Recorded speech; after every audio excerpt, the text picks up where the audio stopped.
What's up, Warhams? Let's get to Warhamming. Here is the updated order of battle for Episode 3.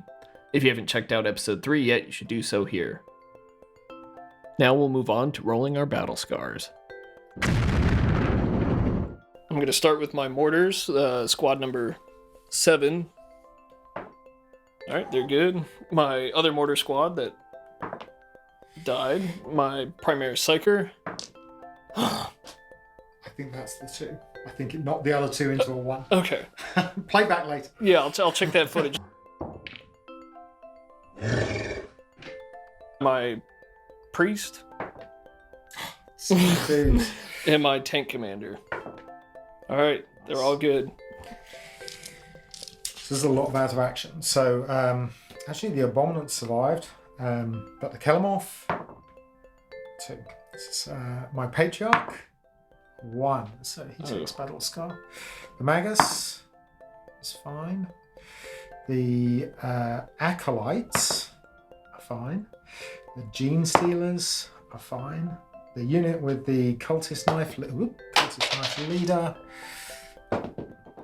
Roll it actually in the box. There you go. They're fine. The Cultists with the Chainsword are fine. And then the Goliath is fine. Alright, so let's roll on that table. So I've got the character table up here. Okay, I think we will roll and see what we get. Okay. So it's a 4.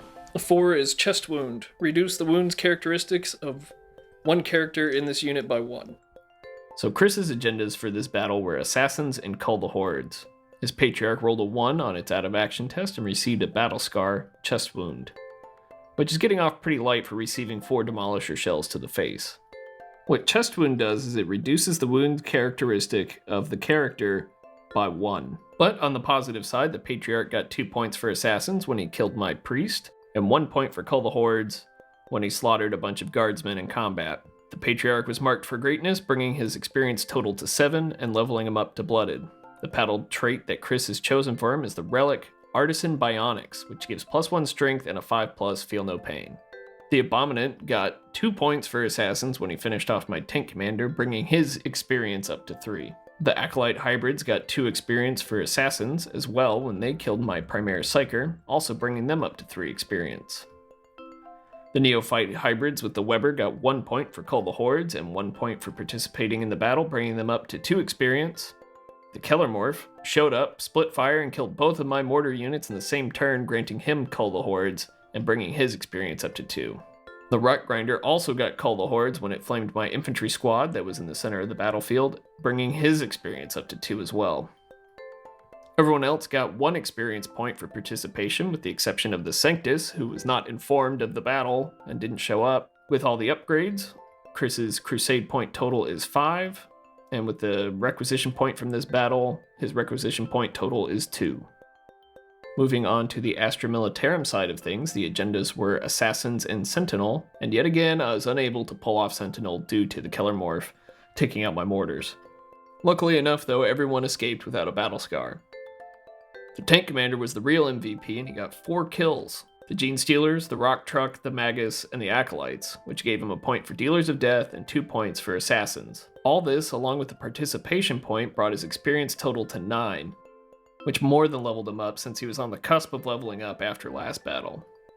I chose a weapon enhancement for him, and I chose improved sights, so now his Punisher Cannon will be hitting on 2s. The conscripts were surprisingly deadly this game and killed the Kellamorph and the Neophytes. The Neophytes being their second kill in close combat. These kills gave them a Dealers of Death point, and 2 for Assassins. With their participation point, they hit 6 total, leveling them up to Blooded, and granting them a battle honor. I gave them Grizzled, which gives them a 6+ feel no pain, and now I'm getting closer to my goal of making them an invincible killing machine.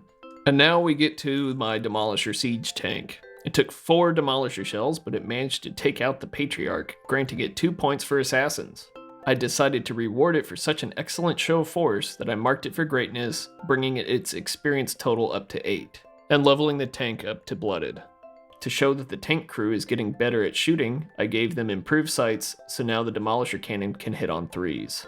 And this final unit didn't get any kills, but was heroic nonetheless. Since the victor bonus for this battle lets the victor select 2 units from their army to be marked for greatness instead of 1, I also marked my Ministorian Priest for greatness, to reward him for his bravery in sacrificing himself to the Patriarch, so that the infantry squads would not get slaughtered.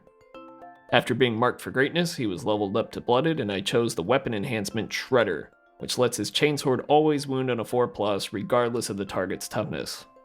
This will give him a very zealous 5 attacks on the charge, rerolling misses, and always wounding on 4s. Everyone else got 1 experience for playing, and after the upgrades, my Crusade point total is now up to 10, since my tanks go up by 2 when they get battle honors. I plan on spending my requisition point I got this battle on increasing my supply limit to 60, so I'll be sitting at 3 requisition points. Thanks for keeping up with the Crusade, and be sure to subscribe to know when the next episode comes out. I've left a link to the Crusade card Google Doc in the description if you'd like to check it out.